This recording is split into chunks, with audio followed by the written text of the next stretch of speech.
Well, good morning, YouTube. Hi guys, we're out here getting ready to camp. Unfortunately, the spot that we wanted with a beautiful waterfall, there was already people there camping when we got there. So it's about 9:15 Saturday morning now, and this site here is the only site that's left out here. Now there is a gentleman down here fishing. We did talk to him. He's not camping, he's just fishing for a little bit, and he's gonna be heading out. So we're gonna go ahead and set up camp down there where I've got the opportunity. You know, last weekend when we came out here and we did the ride video, I mentioned that, you know, it's hit or miss whether we're going to get our spot or not, because this is like perfect camping season, and we knew that there was a good likelihood that other people would want that spot as well. And we thought about coming out last night, but the weather was just so bad the last 2 nights, we decided, yeah, we'll just wait till this morning. So it's a Saturday morning. We'll stay here all day today. We're going to camp and then stay here at least most of the day tomorrow as well.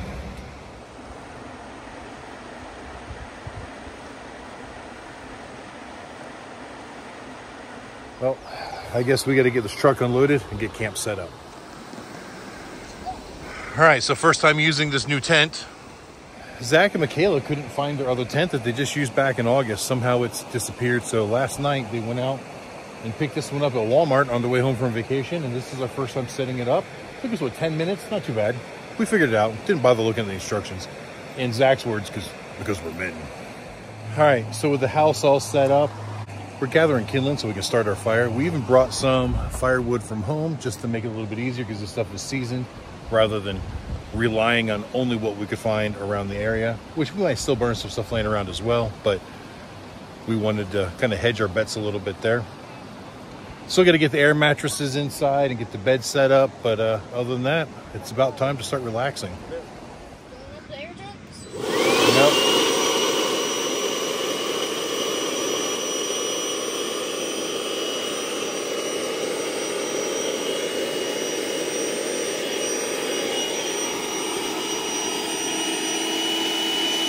I got my air mattress aired up, and this one here for Zach and Grayson.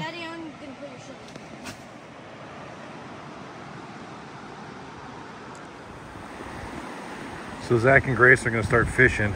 You see that stick in Zach's hand. We were trying to find Grayson's fishing pole before we left, and it somehow vanished. It was there last week, and it is now gone. So Zach made a fishing pole out of a stick that he found, and they're going to start fishing.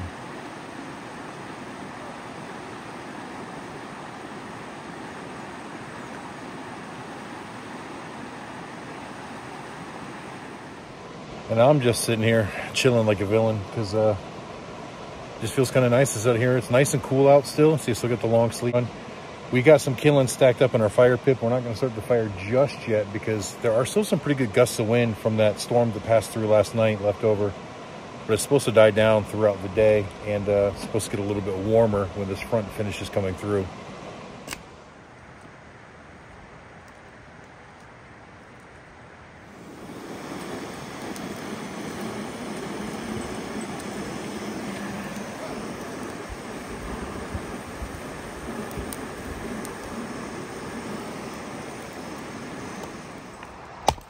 There's a serious knot.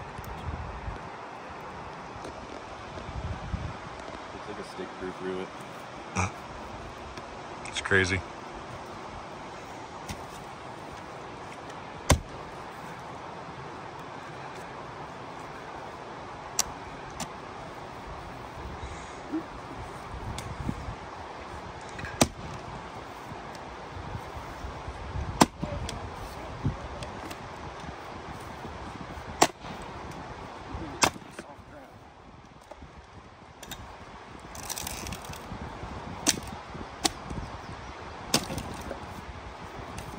Yeah, I think I'm going to leave the axe swing and stuff to Zach.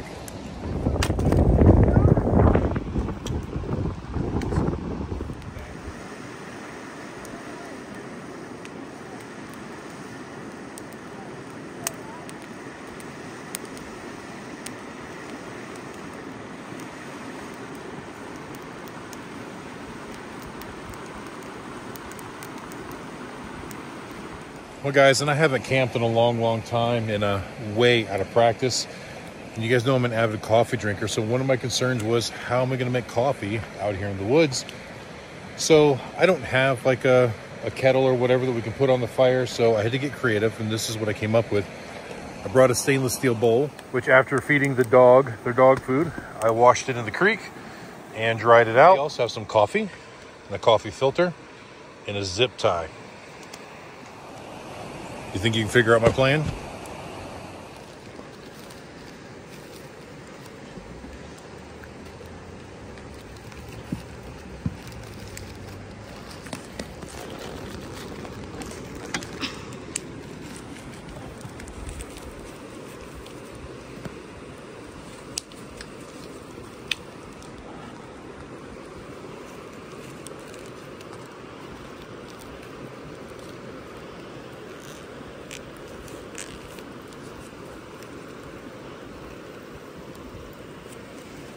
Making it kind of like a tea bag. All right, just pouring some water into the coffee cup to get the proper measurement.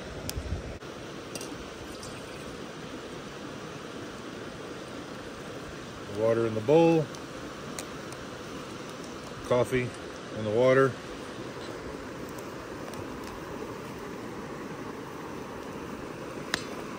Let's see if that works. How do you know how to do this?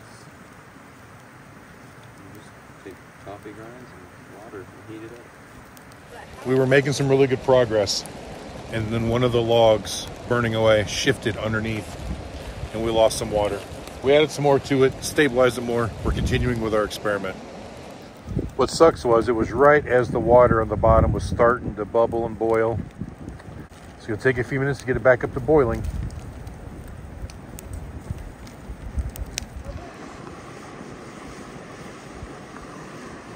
All right, so it started to boil and it darkened up pretty good. I didn't want to boil away too much of the water because I kind of pre-measured it to get what we wanted.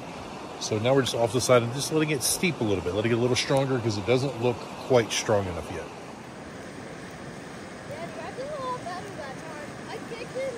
All right, and I've added some creamer to it. It's a little bit on the weak side, but it's not terrible. It's just not great.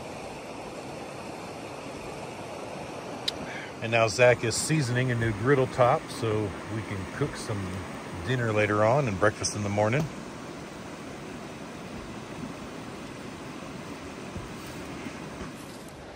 All right, so it's just a little bit after noon now. Tell you what, it is nice to just kind of get back to nature and hang out. I'm just walking down this little trail now. Camp is right there behind us. You know, I debated on, well, recording a video at all, but then, you know, where to put it. Definitely not trucking, so this wasn't going to go on the Trucking with Amswell Adam channel. It really has nothing to do with motorcycles or fixing anything, so I didn't think it would be suitable for the regular channel either.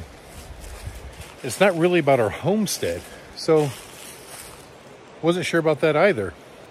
But then I got to thinking about it. If you actually look at the title of the homestead channel, it's called Halstead Homestead and Mountain Life. And this definitely qualifies as mountain life.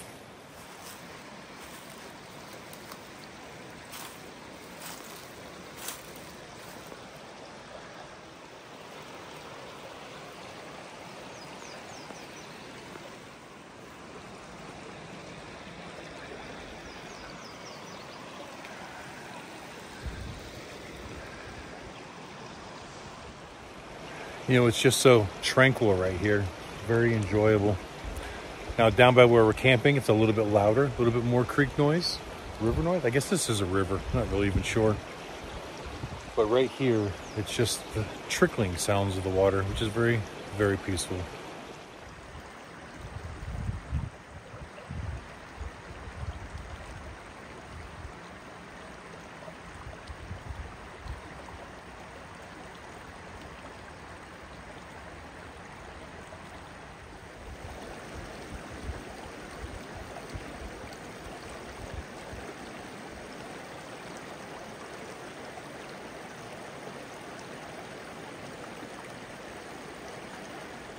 All right, so actually it's a little bit closer to 1 o'clock. I think maybe we're gonna go try to find like a trail to hike or something like that. But before we go, I thought I'd show you little contraptions that I made last night. Now, if you remember, I did a video on the main channel, what, a week ago, 2 weeks ago, about the Power Queen battery. that Power Queen supplied to me, and I put it in the tongue box of the trailer to power the trailer. Well, I pulled the battery out and brought it with us so that I could make a temporary power supply while we're out here. I also brought the Viver heater that we used in the lawn shed back at home, but I rigged it up to make it more portable, one-hand operation, to bring it out here and get it all set up.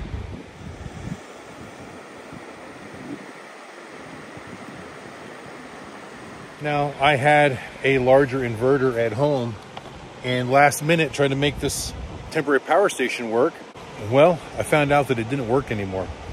So I ordered a battery charger from Power Queen.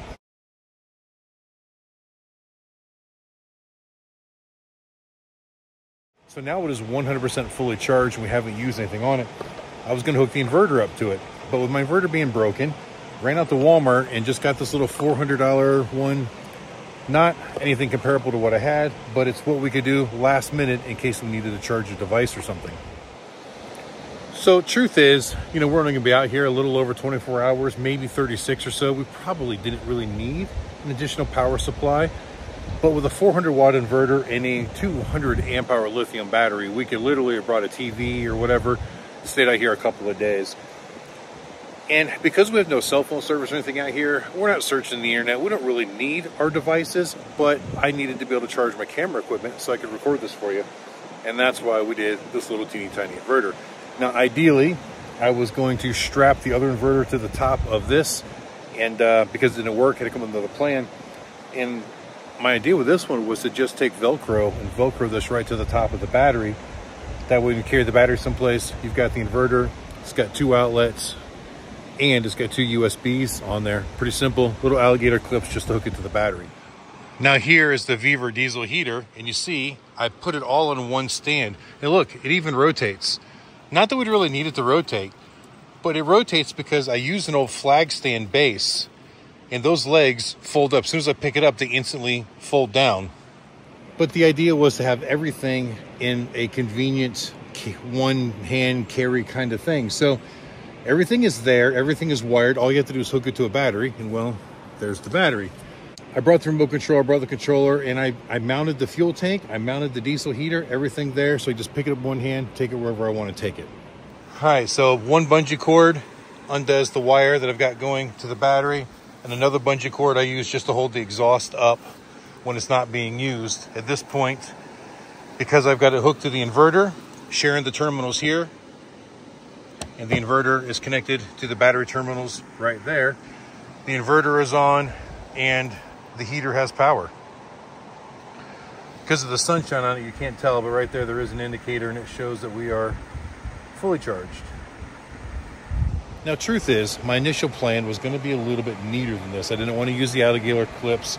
Because the battery charger came with a big Anderson connector, I was just going to get another Anderson connector and plug the inverter into an Anderson connector, and then do like a 2-wire trailer plug for the diesel heater. That way, just 2 little plugs and everything will be separate.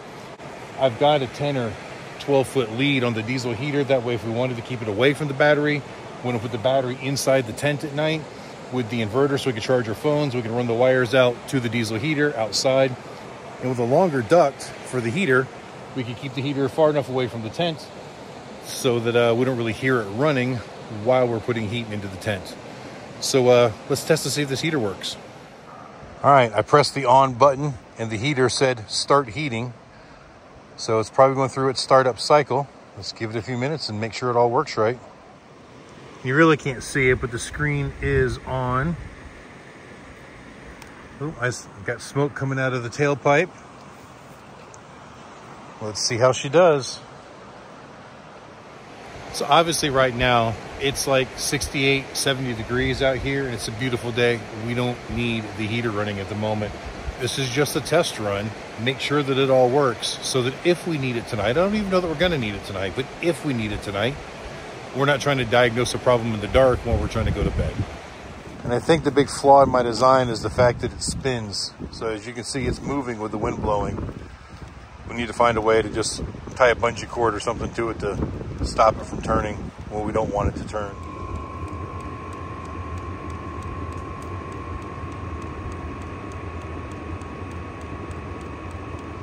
Well, I've got really hot air coming out of it. Everything's working good, so we're going to turn it off.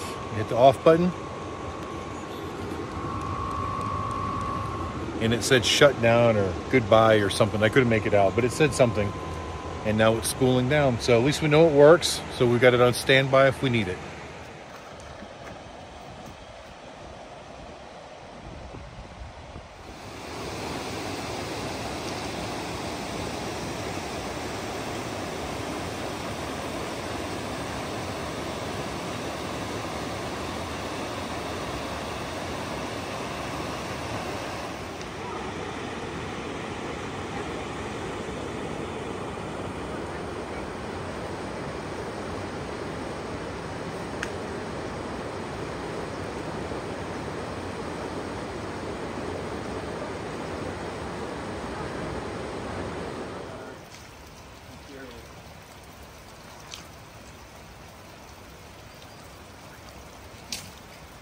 Whoa.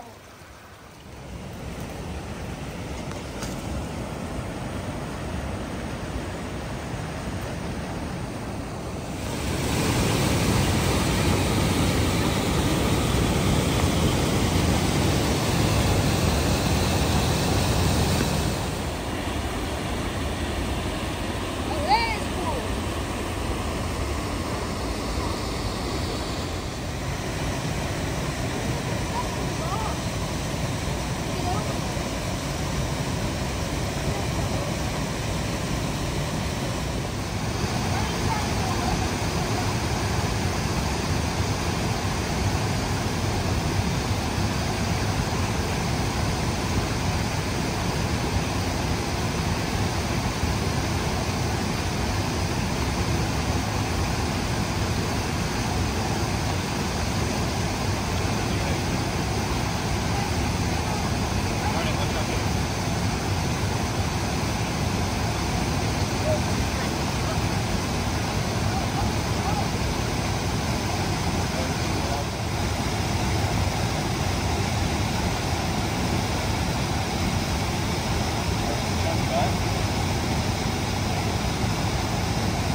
Your turn, Garnet.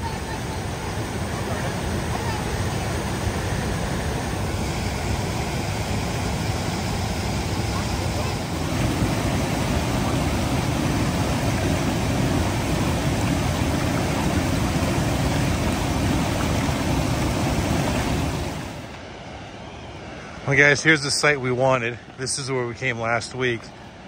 We came out this morning at 9 a.m. There were people here. But as we walked by about half an hour ago, they were packing up and leaving. So it's available now that we're all set up at our other site.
Okay, I think that'll be good.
a giant one.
Well guys, we're back home and the camping trip is over.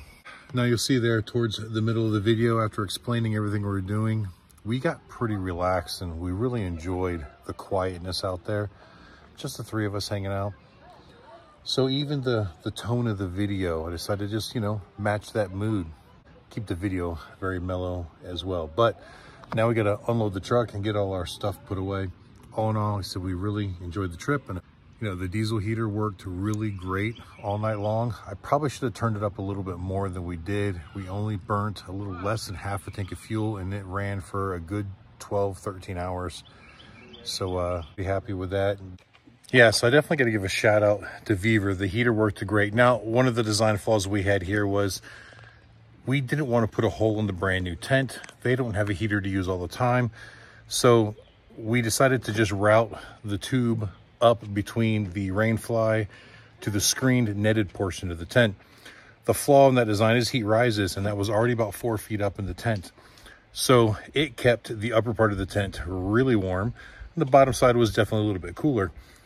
You know, had we decided to make this a permanent thing for this tent, we would have put a hole down low, put the fitting in it, and we could run the duct down low so the heat would rise through the tent. And obviously we would have seen a lot more efficiency that way.